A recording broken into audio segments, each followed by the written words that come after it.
Thank you for the opportunity to unveil the hidden realities about hidden ability.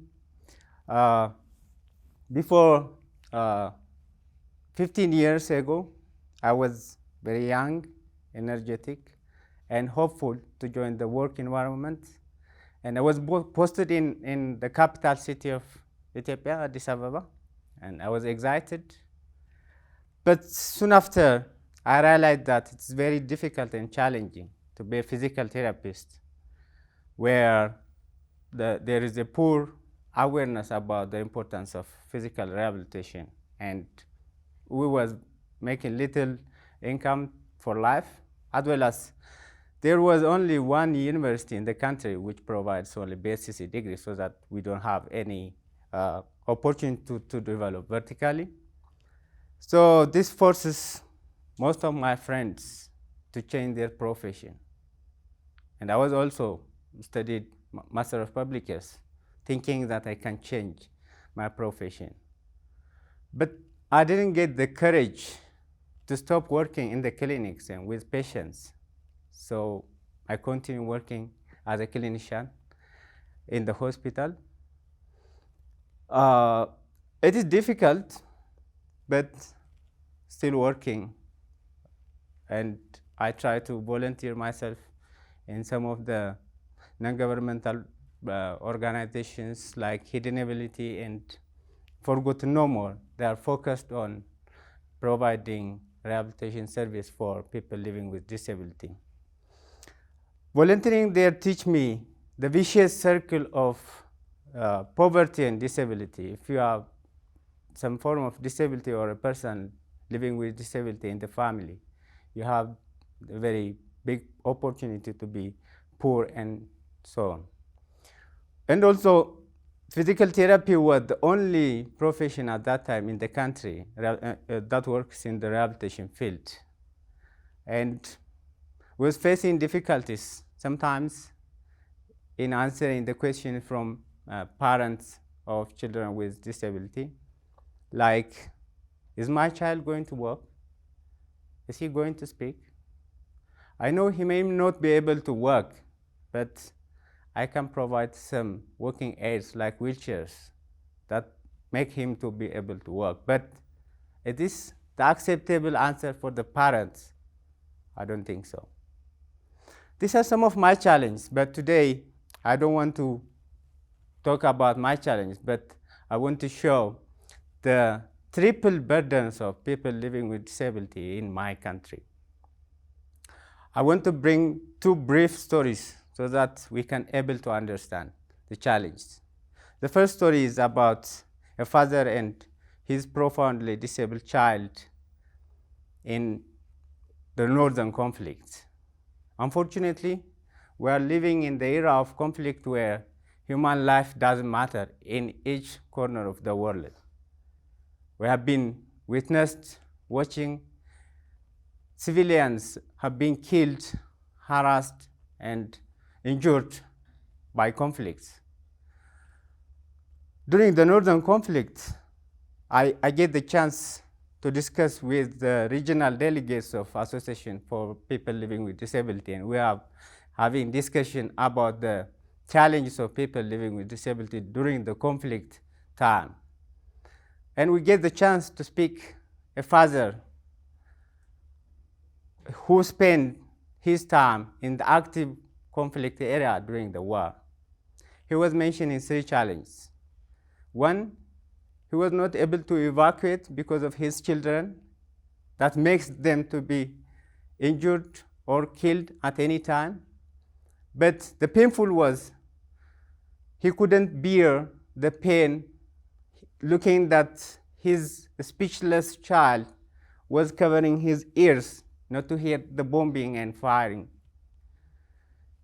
The other struggle he was facing was they were struggling to find basic necessities, including food and water, during the active wartime.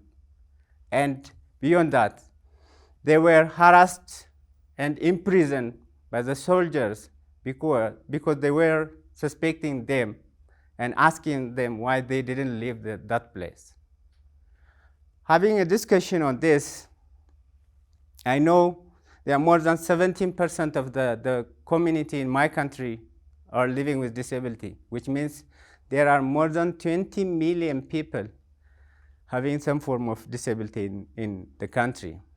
But I also know that they were not represented and delegated in both houses, like the House of Federation and the House of People Representative. So we was writing a proposal in inclusive civic engagement of persons with disability, and we want to make them to be elected and being represented well in the both houses, as well as want them to be actively participate in the national dialogues that's happening in my country, because they are the one who are the most vulnerable, and they are the one who need to decide for themselves. The other story was about Montesnot. With the help of health extension workers, we were visiting the house of people living with disability, and we want to provide some advice and consultation about physical rehabilitation. And one day, I was able to visit a house of Montesnot. He is profoundly disabled child, couldn't walk, speak, and do anything for himself. When we reached the home, it was closed, and we have been informed by the neighbors that there is a child inside that locked door. It was shocking for me to hear this, and we learned the father is returning back in the evening, and I want to see that child. And I was asking what is happening the whole day behind that locked door. How many times does he cry? How many times he want to eat or drink something? He couldn't help himself. How we are going to find him? Is he alive, or is it the normal, usual activity that he spent throughout the week, the month, the years? Then when the father come, I saw Montesnot on the floor with white tear marks in different directions, which means he has been crying the whole day in different directions. Then I asked the father, why and how you do this on your child? And the father responds, do I have any choice? I have to feed him. I have some other expenses to cover. I tried to marry 2-3 times, but including his mother, they leave me when they see that the child is not controlling his urine and feces, not helping himself, not walking. So I don't have any choice. Yeah, he was right. He doesn't have any choice. Then I asked him again, what do you want me to do for you? And he said, I love my child. I don't want to abandon him. But if I get a safe place that I can drop him during the daytime, I will be very happy. Then this idea of therapeutic day center comes, and through the connection that I know before, we managed to open One Love Therapeutic Day Service Center. But following years, I understand that having a day center is inefficient and expensive, and it can't address the root cause.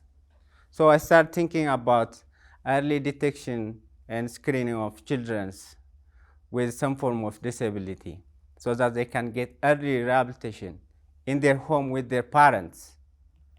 So for this, I want to build the capacity of healthcare providers and their parents, as well as create some awareness and linkage with the rehabilitation. In the meantime, I come to learn about AFHE and the amazing work AFHE is doing all over the world. Then I want to try it. But when I searched the website, and the application was very tough, and there were no any Ethiopian person in the AFHE for the last 3-4 years. Then I was frustrated, but tried, you know. Then I get accepted, fortunately. Whoa! Yeah, it was a very big deal for me to be accepted in this community. Starting from the application every day, and each step was a learning experience for me. I have been learning so. And yeah, because of the current situation we are facing, I was forced to travel so long distance to attend the classes, not to miss you guys. And sometimes I miss a lot of class, and I was having due assignments, but AFHE is my home. I never been judged. I never been asked for anything. I never been, I was accepted as I am, and I never been judged but embraced by all of you, including the mentors, tutors, everyone. And they were there just to help me, but not judging me. Including this time, we're facing difficulties, especially my community is facing difficulties because of the civil war. But I feel I'm coming to home. I'm coming to brothers and sisters, embracing me, trying to encourage me, and trying to show me the way that I didn't imagine before. Thank you very much for being there for me. This is me, Belay.